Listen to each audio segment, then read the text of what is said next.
So let's just jump right into it. Let's talk about Sure. the album. Is this your first album? Yes, it's my first as this Lemon Lord persona. Yes. I love how many But personas came before? yes, I'm living a sort of Bowie-esque existence right now. I've got to say, I'm really enjoying it. I highly recommend it. Um, Tell me more. but yeah. Tell me more about that. What do you mean? Well, yeah. So before I was Lemon Lord, I lived life as a person called Nora. Okay. And this I love person it. called Nora, who I also am in other places, Yep. was also a musician Got it. and played violin and, played with lots of famous people and did lots of great, wonderful, glamorous things. And it occurred to me, I just talking with the musicians I know, because I know a lot of musicians, Hmm. singers, artists, whoever, will say very often that they have a dream, but it doesn't quite fit into what they're already doing or what people Right. know. And I experienced that. And I had a, kind of a crisis within myself. And I was a little bit panicked for a while. And then I decided to just become two different people. And since I I did that, love it. I have to say I'm the happiest I've ever been. And this whole Be Blonde thing comes from my slogan, which is to infinity and be blonde, which is of course comes from and the whole point of that whole situation, aside from my love affair with Buzz Lightyear, Yeah. is That's so this good. idea that you can go as far as you want in life and just be whatever version of yourself that you want to be. And so for me, that means 100%. having blonde hair. For somebody else, that means dressing a certain way, or maybe it's something internal, Hmm. But so that's why I named my album that, because I really just want people to feel free to do whatever they want to do. I love it. So why not like Blonde Lord? Where'd the lemon come from? Is there a story behind that? Oh, Lemon Lord. Well, that was a joke, actually. Tell me the joke. Well, yeah. So, well, you're looking at it, but I was in Seattle with a friend of mine called Sophie. Hmm. She is a very young, very talented makeup artist. And we were talking about this new persona for me. And we were going around, we were eating pizza and thinking of different names. I love it.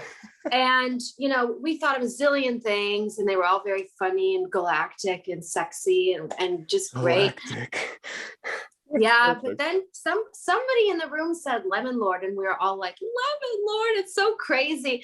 But then the crazy thing about it is that it sort of took on like a life of its own. People started to call me that. My Oh friends like yes. became kind of like a verb, like, if life gives you lemons, you Lemon Lord, like this whole thing. There was like a mythology behind it. Oh my So God. this was really like a code name that was a Yeah. joke.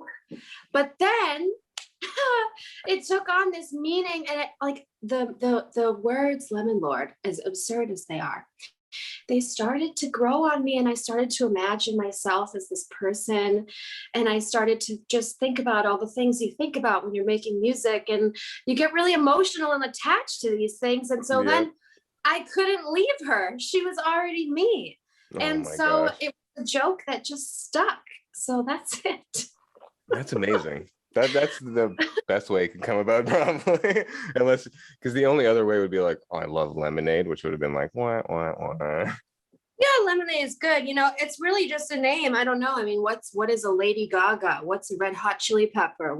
I'm like, did you What see her hiding behind me right here? She's hiding right here. Oh.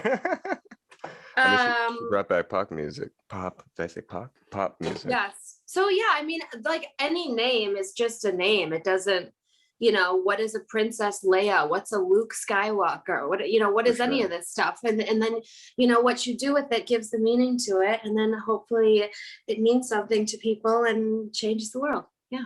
100%. I love that. So take me back to like your first band ever. Were you ever in like high school bands? Because I was in like 19 boy bands in high school that never made it, obviously. So tell me, were you in like some grunge band when you were 12? No, but I did do, well, I was playing violin at that age. So Got it. I was doing that. I was also in Glee Club. So I Oh, did, show choir type things. I was also in some musicals. That's pretty And serious. I played an orchestra. I sang in the choir. Oh, I wow. also danced and I did gymnastics, and I was just a very well-rounded person. Yeah, lots of performing early. Yeah, but I wasn't really in any bands until, later. But I definitely grew up, being on stage and learning how to make people smile and that kind of thing. I love it. How did you go from playing the violin? Because I feel like that's such a serious instrument, like it's hard to kind of Yeah. let loose on that. It feels very stuffy, unlike some other instruments. So how do you go from that to, writing, or are you writing your own music? One question. And how'd you get from the violin to the more poppy stuff that you're doing now? Yeah, so I am writing all the Lemon Lord stuff. I'm not producing it all myself, but I am writing it all myself. Awesome. And well, I still play violin as Nora. That's Interesting. sort of my other persona. Got So, it. that's also going on, but it's not Lemon Lord, if that makes any sense. It makes perfect sense to me. Is there an Instagram for that one also, for Nora? Yep, at Nora_Germain. It's actually the only account that Lemon Lord follows is the other me. Got it. But Oh, yeah, it's so I mean, good. I guess it sounds kind of weird. I mean, I as Nora, I ended up playing a lot of jazz music, and I played with some different pop stars and did lots of things. But you know, I think like the more I look at other people I really look up to who also live a very multidimensional life, like they have a lot going on, and Yep, I could maybe give some examples like Jim Carrey, who is everybody knows totally. an actor, but he's a painter now. Oh yeah. He sells his paintings in Yep. beautiful galleries. He has a whole other life. And actor Jeff Goldblum, also a Hmm. singer, someone that I've performed with as Nora, but Jeff Oh looks wow, like that's an interesting amazing. life. Thank you. But Jeff is very unique. He's an actor on one side, and then he's also a musician.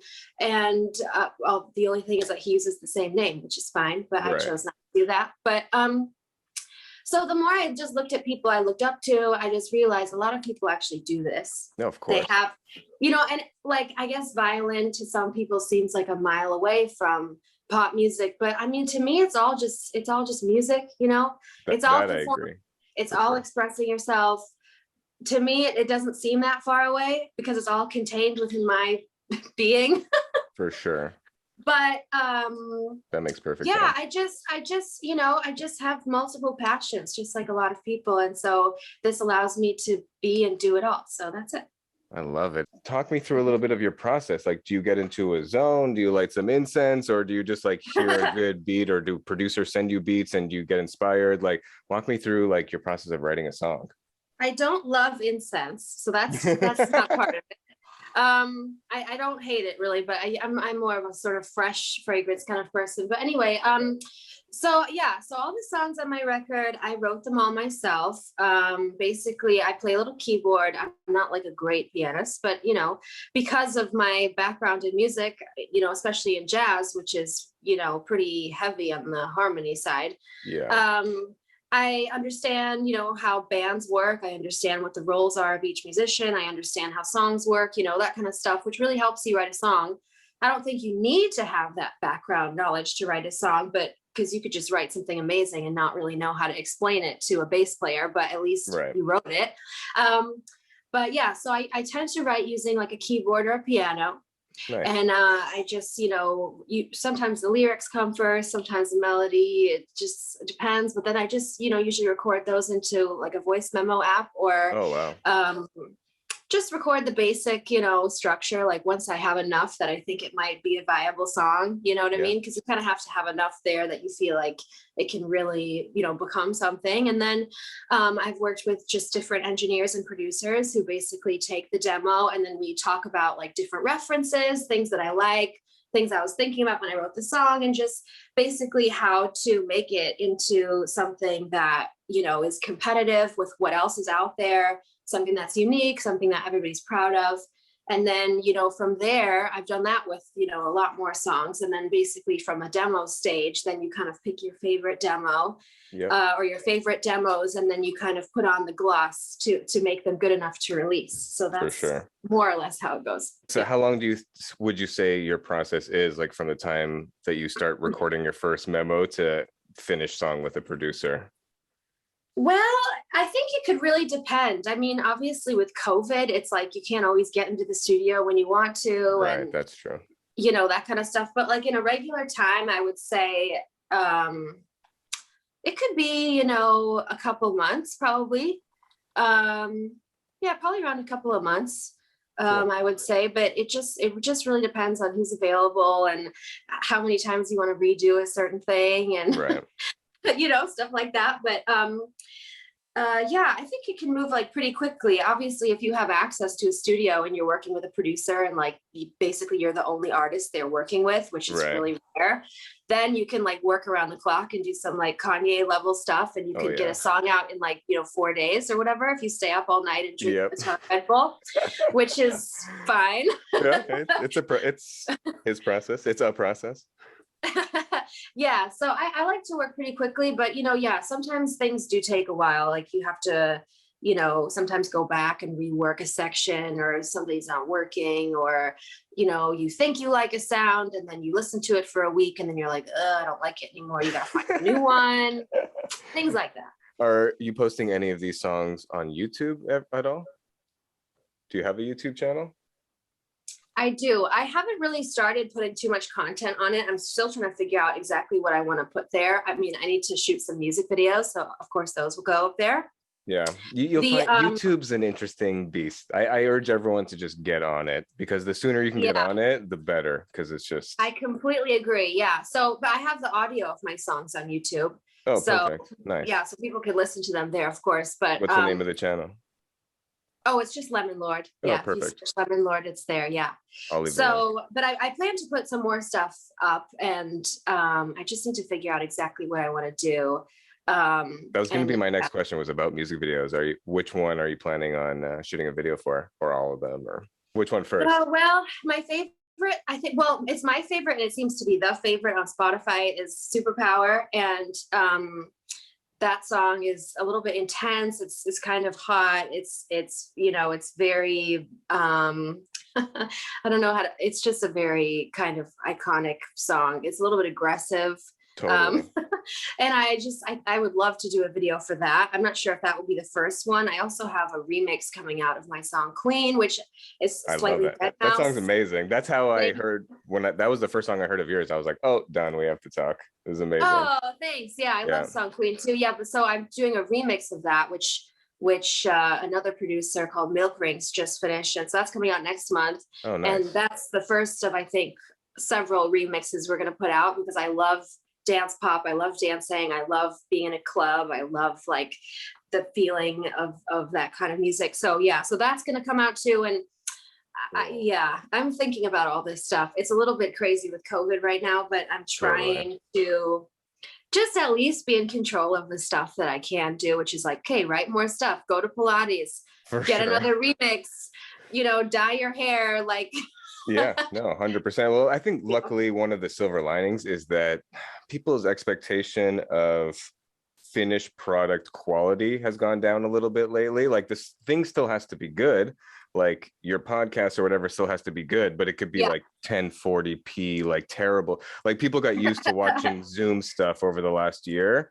And I think people have gotten a little bit more like understanding of content and what that is true. But I feel like TikTok in particular has upped the speed that people want stuff at, which is really intense, I feel, because Spotify, for me, I feel that Spotify already increased like the speed at which people want new stuff, like, for sure, and just the fact that, for example, with Spotify, they don't allow you to pitch a song that's already released. You can only pitch stuff that isn't released yet, which just shows like they just want new stuff all the time. And wait, what do you mean pitch?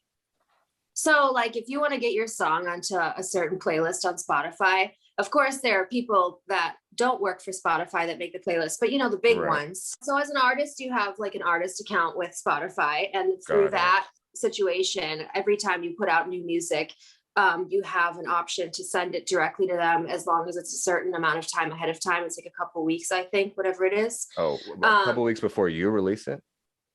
Yeah, because Oh they need wow. time to like curate all this stuff. And, I think there's probably a lot that goes into figuring out who's going to be on where, and, because there's so much new music coming out all Interesting. the time. And so, you can't even pitch a song, to my knowledge. I don't think you can pitch anything that's already out. So that just shows you that they just want the new stuff unreleased. And then TikTok, I think, made things even faster, because now you have people making these like viral hits in their like bedrooms that aren't even mixed, they're not mastered. Oh, nothing. Yeah, yeah. You know what I Crazy. mean? Like people are like, singing, with no microphone in their bedroom, and it's like going viral. And that's what the record labels, a lot of them, they want that now. Yeah, it's crazy. Um, Well, that girl and that so just I got think signed off that TikTok. sped things up too. And I like TikTok 100%. too. I think it's fun. I've learned a lot about life on TikTok, but I just want people to know that, like artists are human beings, and, the really great stuff that like lasts a lifetime, like these amazing songs and, films and just pieces of art that, people come back to after generations. Like they're not made overnight. Like they're just Right. not. And I just want young people, like, I'm millennial, but Gen Z and like younger people, I just want people to realize that like it does take time to make great art. And it's not just content. It's not just some stuff 100%. you don't just stuff it into a capitalist machine. Like there has to be some like level of like emotion and meaning to it. Like Sure. when I think about all the great stuff that I've loved the most, like the Spice Girls and, Oh Lady yeah. Gaga and Madonna and all these people, like they weren't just like making content to feed the algorithm. There's like a Well, deeper I meaning. mean, well, they were and they weren't. The record label would not have let them put out an album that wouldn't have gone top 40 or what. Like, so there was still a formula. Like, again, they wouldn't have For been able sure. to just release some random off the For wall sure. thing. But everything comes in its own time. You know what I mean? 100%. It's not easy math. You can't stick it in a microwave and get it back, 30 seconds later. No, there's no shortcuts. There's still no shortcuts. There's no I shortcuts. love that people are always looking for new stuff. Like I think that's amazing. And like that's a beautiful thing for artists. But I just Totally. want people to be, patient. I'm with you. I didn't know that artists could like request to be on playlists. It's the first time I'm hearing that. That's very cool. Only certain ones that are run by Spotify. And of course, the ones that are run Right. by Spotify can really change your career if you get on one of them. So of course, everybody wants to get on those. And Do you have so, to get like a certain amount of streams, or like, for example, so to get paid on YouTube, you need 1,000 subscribers and 240,000 minutes watched on your channel already. So is there any limitations for that for Spotify, or I could just sign up right now and send them all my songs and be like, hey, check them out? if you have unreleased songs, I'm pretty sure anybody can pitch them. I don't know why they choose certain things over other things. I like to believe that it's based on what they think is the most creative or the best for the playlist, but there could be some algorithmic, threshold. I don't know about that, but that's another reason not to, be down on Spotify, but I use Apple Music because Apple Music doesn't show the statistics for the songs in the app, which I really like. It doesn't show the plays, it doesn't show the followers, nothing like that. And so I feel when I'm listening to somebody who I've never listened before, I type in their name, I listen to the song, and I give myself an honest chance to listen to it and see if I like it. And For it's not this sure. game where when you're on Spotify, you're like, oh, well, if this doesn't have a certain amount of plays, maybe I won't even bother to listen to it. Or I'm going to judge it based on how popular it is. Like, oh, if I like it and it's not big, does that mean I'm wrong? Or Right. vice versa. And that's one reason I think, Apple Music is so cool, is because like, I think there is a time and a place for statistics. Like, of course, statistics are important in your career, like for sure. For But I sure. also think like when you're discovering a new artist, like when you're just, just enjoying music, like I don't need to know, like when I type in, something super popular or something that's less popular. Maybe I'm listening to, a pianist in France who plays, Bach, Yeah. Allemande, whatever. And like, I don't need to know how popular that is against Beyonce. It's not part of my experience. If I want to know, I'll look it up somehow. So Interesting. I enjoy that. Interesting. That was the old beauty of, I guess, radio, MTV. Like you didn't know how many people were listening to that song. You just heard the song, and if you liked it, you turned the volume up. If you didn't like it, you changed the station. Yeah, and there was actually a kind of popular video that Katy Perry, I don't know if she really uploaded it or if she was talking with someone else and then they posted it, but she was talking about like just the obsession with the chart counters and all like the fandoms being really, especially in pop, I feel, are becoming now maybe more than ever before, like really obsessed on social media with like what flopped, what sold this, how many number one.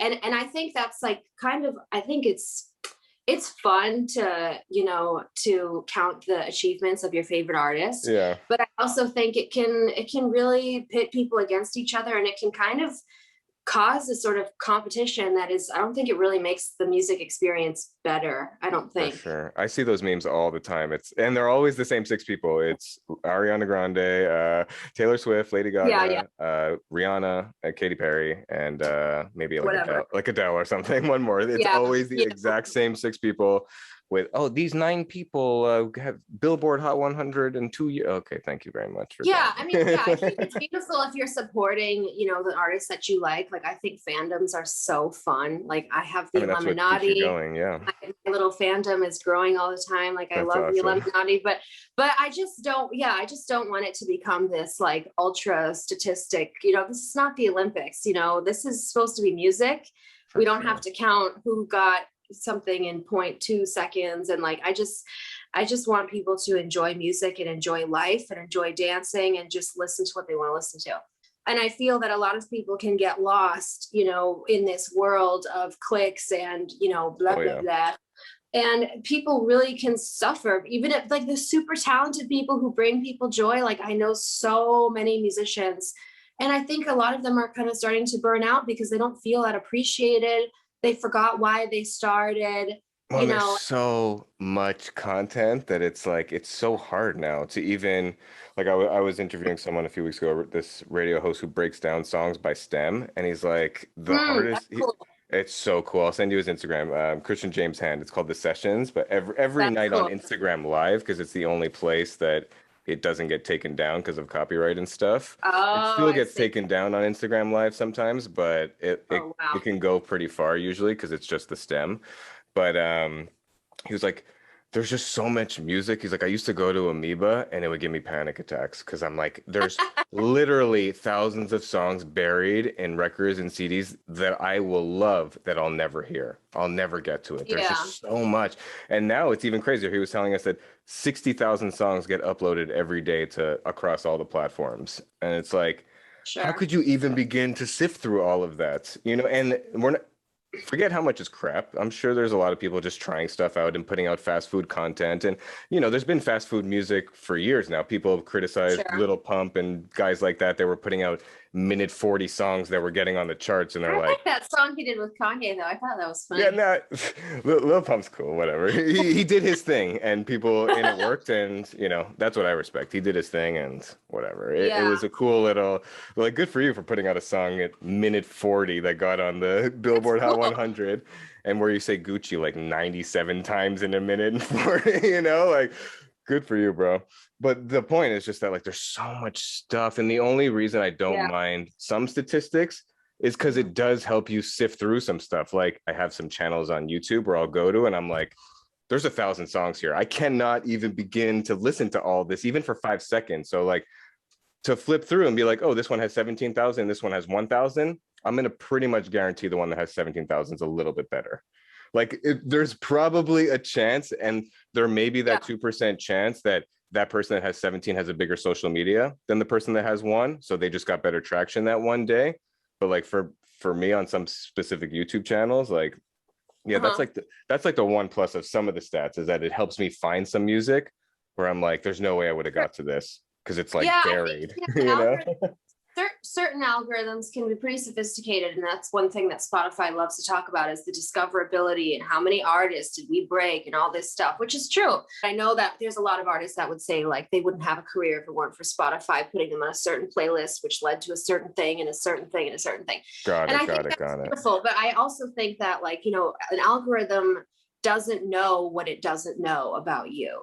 And 100%. So if you know, it's kind of an echo chamber within yourself. And so it's like, obviously, if I listen to certain stuff, there's a whole list of stuff that's adjacent to that that'll get recommended to me. Right. But then there's a bunch of stuff that the algorithm doesn't know that I would like. Do they know that I want to listen to, you know, flamenco music from 1952? Not until you type it in. Like, yeah. you know what I mean? There's other sides. And so it's like, it all depends on what side of yourself you're showing to these different machines and what they're doing with information. And your other point about, you know, how something with more views is going to be a little bit better. And that is, I would agree, that's probably true most of the time. But again, that's only a snapshot in that one time. That 100%, artist 100%. with 1,000 plays might come out with that song that they released last year, 3 years from now, Agreed. might, you know, be a time hit. and a place too.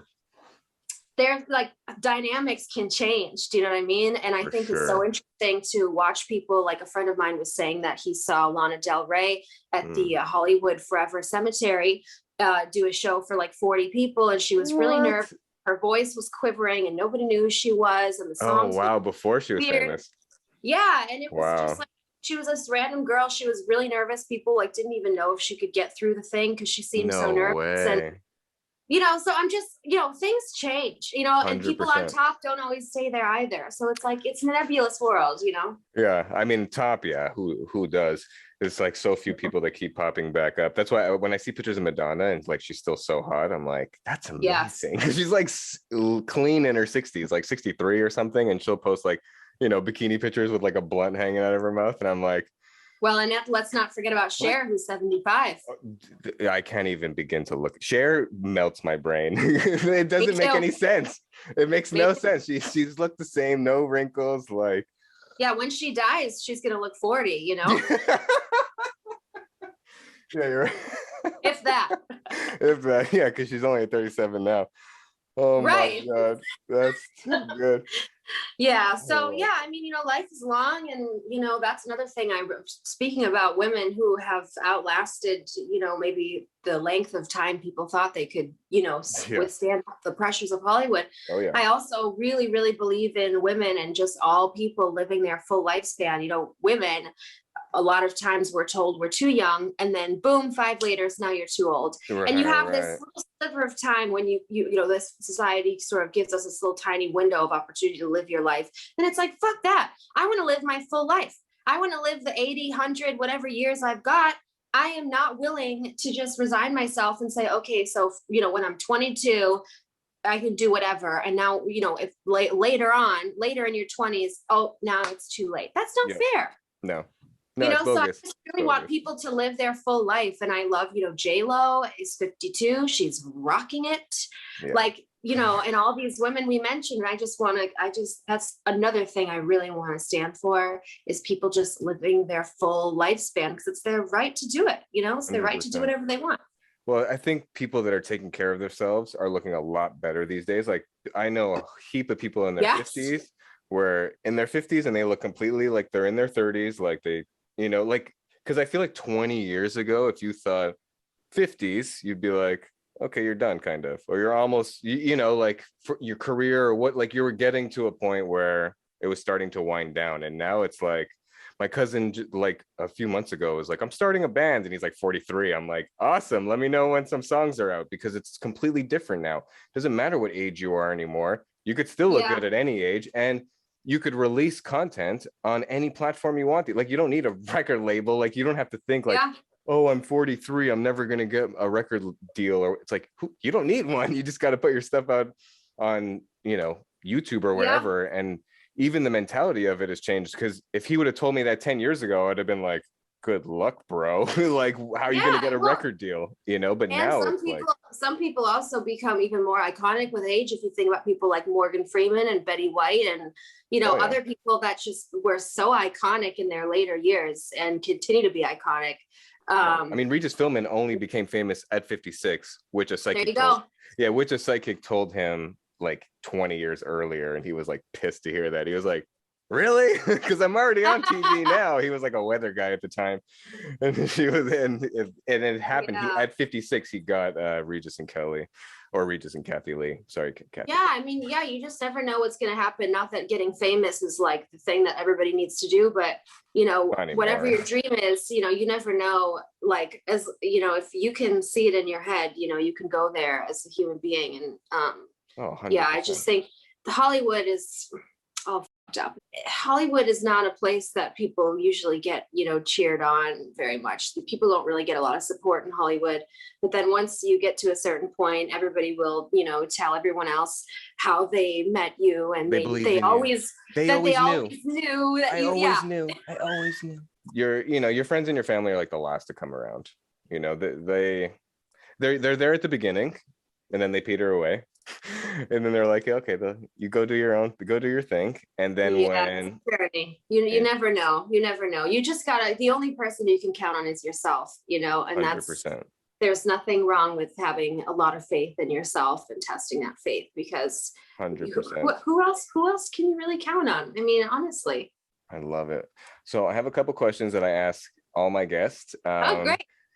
Before I do, tell everybody where they can find you, and I will also leave links to everything you send me down below. But tell Okay, everybody where cool. they can find you. Well, so on Instagram and TikTok, I am Lemon Lord. And then I also am on Spotify, Apple Music, whatever. If you just type in Lemon Lord, hopefully you'll see my shining face there. And then also I have a merchandise shop, which is shoplemonlord.com, always adding stuff there. So yeah, that's where I'm at. Love it. Beautiful. I will again leave the links down below for anyone that's listening or watching this on YouTube. So my first question that I ask everybody, yes. Do you remember the first album you ever bought, and do you remember the format it was? A tape, a CD? The first album, geez, I don't know about the very, very first one, but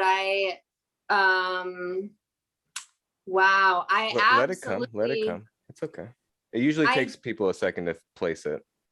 I mean, one of the first ones I had was Oops, I Did It Again, the CD. Yeah. For sure, that was one of the first ones. Maybe I bought a Spice Girls record, Spice World, which is white with the letters, the big letters, and they're all, something like that. I remember. I definitely had that in CD as well. Nice. I don't think I had any tapes, but for a while I had these funny little MP3 things called hit clips. Okay. And it was like, you can look it up. It's so weird, but it was like this tiny little MP3 player. And like, you got like a keychain, and each little hit clip was like a little plastic square. You could get them at like the pharmacy for like $2 or $3. They played super low quality, like 30 seconds of like Backstreet Boys, Christina Aguilera, whatever. And you stick it in this little player, and it would play like, honestly, it was like a ringtone, like 30 seconds of this song. That's and so cool. And you'd like clip it onto your belt. This was like 1990, 9 or something, 8. And they were like indestructible, because I remember I left one outside of my house when I was growing up during a rainstorm. It was in the yard, and I was like, oh my God, my hit clip. And then I brought it back inside, and I put it in the little thing, and it still played. They were like indestructible. That's so crazy. So there's that. Oh, I love it. Well, I've never heard of that. I'm gonna have to go buy one on eBay. Google hit clip. They're probably worth $1 zillion now, but it was like the same time as these little like Tamagotchi things. And then that's what I'm picturing. There was that robotic dog that everybody bought, and like, this is like peak 90s vibe. Oh yeah, but super. Oh, that's too good. Oh my God, I can't believe I've never heard of some 90s pop music related gadget. Well, I'm happy to provide these. No, informative. You're blowing my mind with all types of things today. It's crazy. The next thing, do you remember the first concert you ever went to, and do you remember how old you were? And feel free to not say your age if you don't want to date yourself. It's okay. Thank you. That's very kind.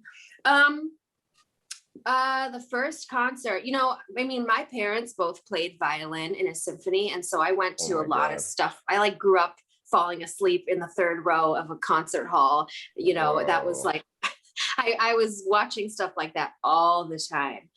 Serious. But I guess so. I wasn't always watching them necessarily. I was like too young really to watch them. But my mom especially would take me to a lot of different symphony orchestra stuff. Like, I mean, like maybe hundreds of times, I would guess. Wow. But I don't know what the first one was. I almost want to say I performed possibly before I saw a show because but oh wow, It one of my wasn't first. NSYNC?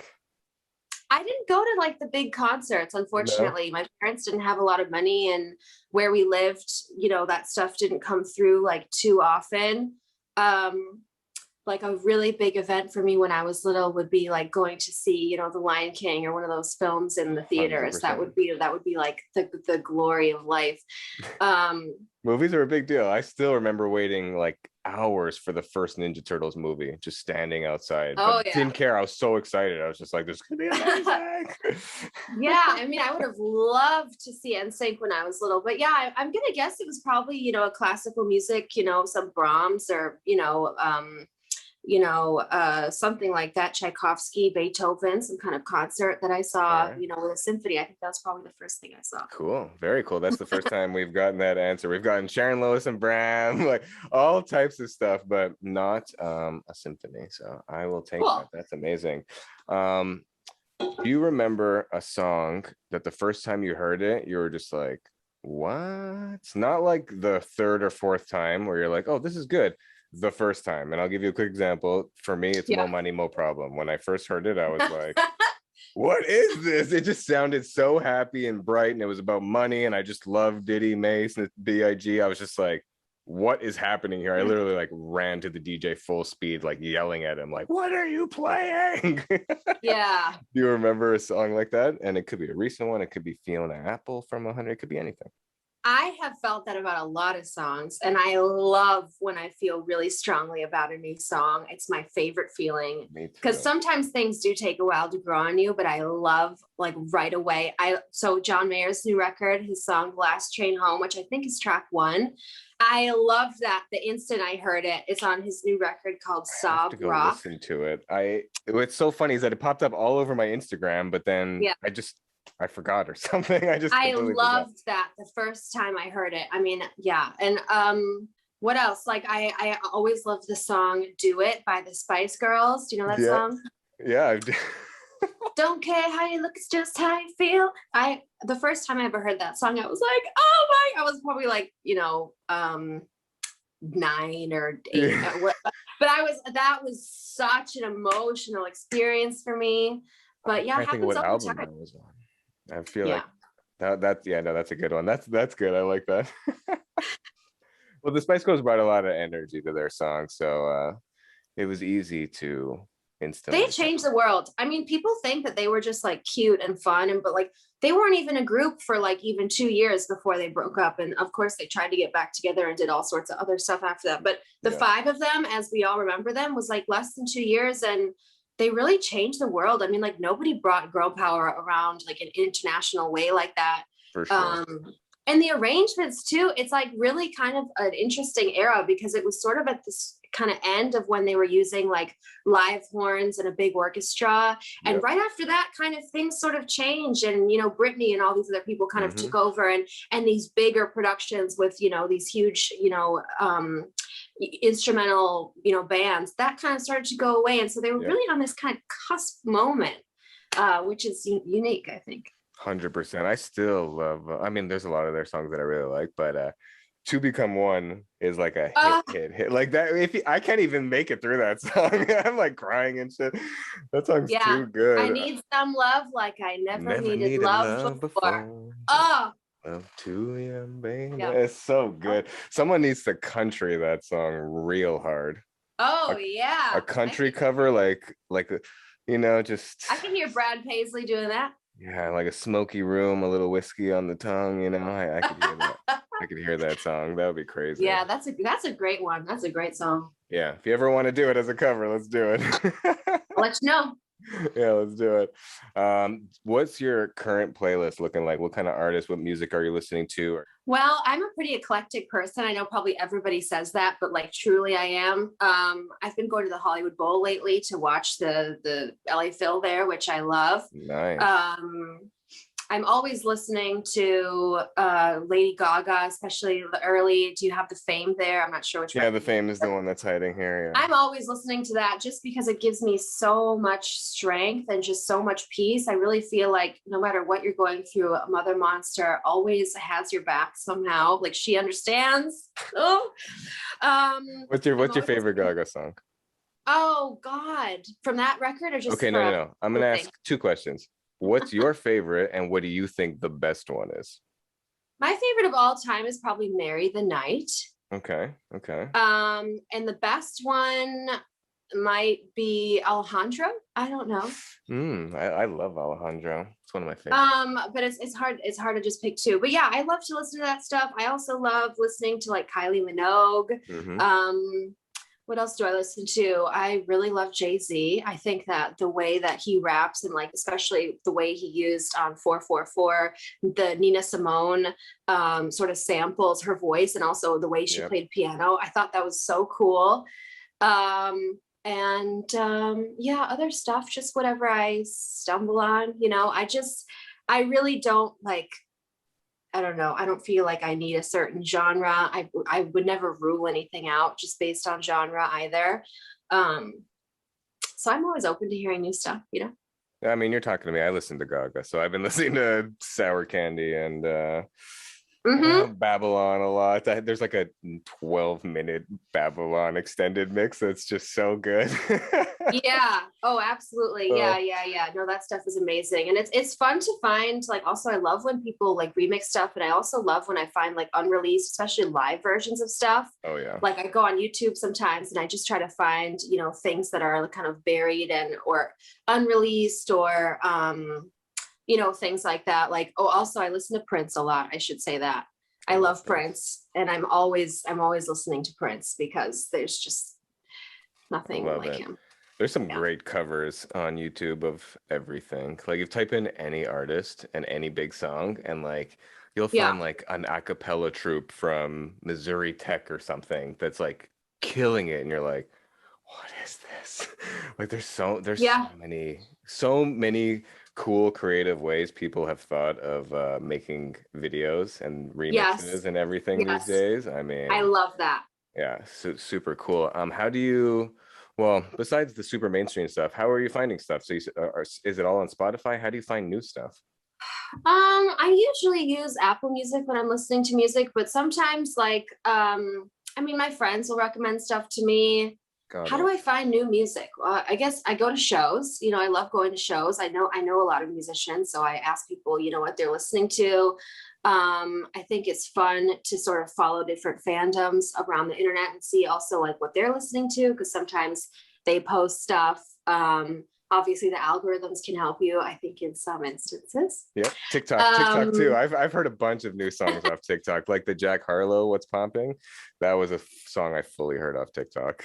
And then heard and also like I hang out with Abby all the time in West Hollywood, and I love the drag culture and just like all the beauty and just the vibe. And so I'm always checking out drag shows, and I'll also love to watch drag queens on Instagram or whatever and just see what they're listening to. And like if you go to a bar, you know, they'll have like there's a DJ there who have an amazing playlist of like iconic positive songs, and sometimes it's stuff that I know, like you know RuPaul and you know Cher and stuff like that, but sometimes also artists I haven't really heard that much, and I love energetic music that's like positive. I think that is something that's kind of really needed. I think the world is sort of starving for pop, like, you know, right now. 100%. So that's also a really great place, is like, you know, the girls, gays, and theys. I mean, you just got to stick with those people because they know what's going on. It took me about 7 seconds to process what you just said. I'm like, wait, But yeah, and also, you know, if you watch like RuPaul's Drag Race, you know, and stuff like that, like there's always new stuff on those shows, and that's a really fun way to see what people are listening to. Yeah. I love it. All right, well, my last question, which is my most important question, this is why I leave it for last. Okay. Who were better dancers, Nsync or the Backstreet Boys? Oh geez, okay, that's a hard one. I think Nsync had choreography that was kind of sexier. I feel they were sort of willing. I think like the Backstreet Boys, like the way they dress, their look is kind of black, blue, kind of white, gray. Right, I right. feel like they were sort of trying to be men more. And I mean, the Backstreet, yeah. And I get NSYNC, it. I get it. they were men too, I but know I what you feel mean. I know that what you mean. they were sort of like, they wore like brighter colors, and their moves were like more angular and like kind of hot. Right. And I mean, God, it would be like hard to choose, but I also feel like NSYNC just danced more. Um, The Backstreet Boys would probably disagree, but I'm listening. I'm listening. when I think of the Backstreet Boys, like I don't think of choreography like as much. When I think of NSYNC, I'm like, oh, they're going in, like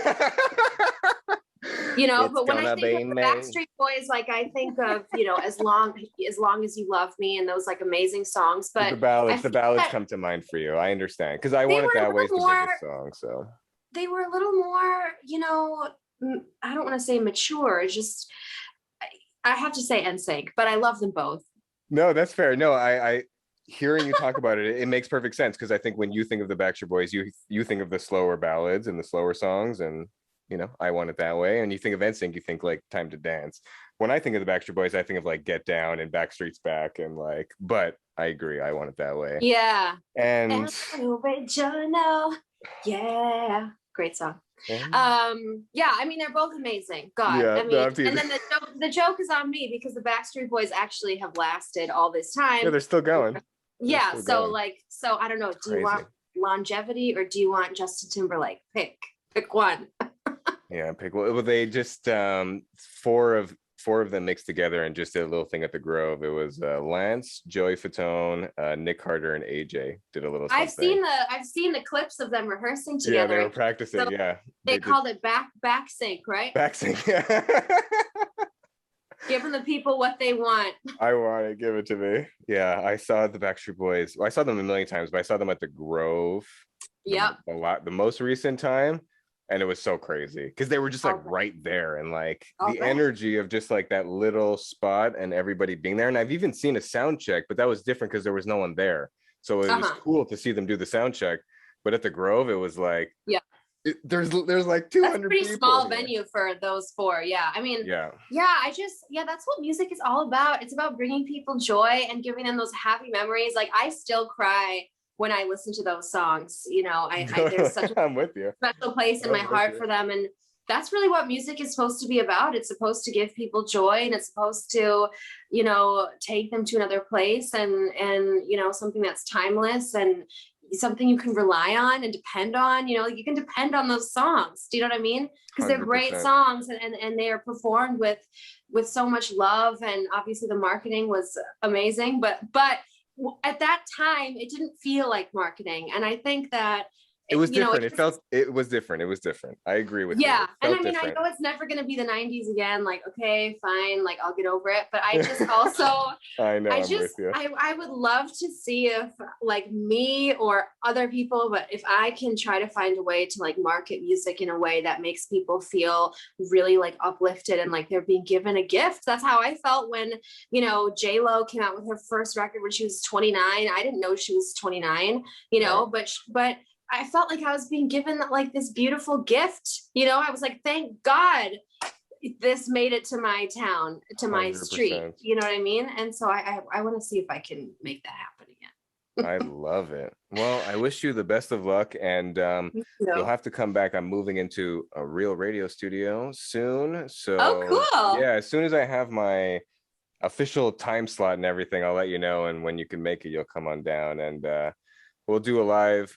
Well, it won't be live. It'll still be recorded, but it'll Yeah. be in a studio and we can In listen person. to the music. So it'll be cool. Yeah, that would be awesome. I mean, you're a natural and you do such a good job. So I Well, wish thank you you. all the success in the world as I well. appreciate it. Thank you. Likewise. But again, anyone that's listening to this later on YouTube, I will leave all the links down below, and also keep me updated. Anything new that comes out, send it to me and I I will will. try and keep this video updated. So even if you're watching this well in the future, hopefully you could check out all of Lemon's newest stuff.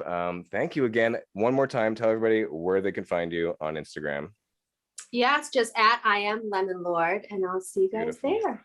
Thank you so much again, and have a beautiful rest of the day, and we will talk soon. Thank you.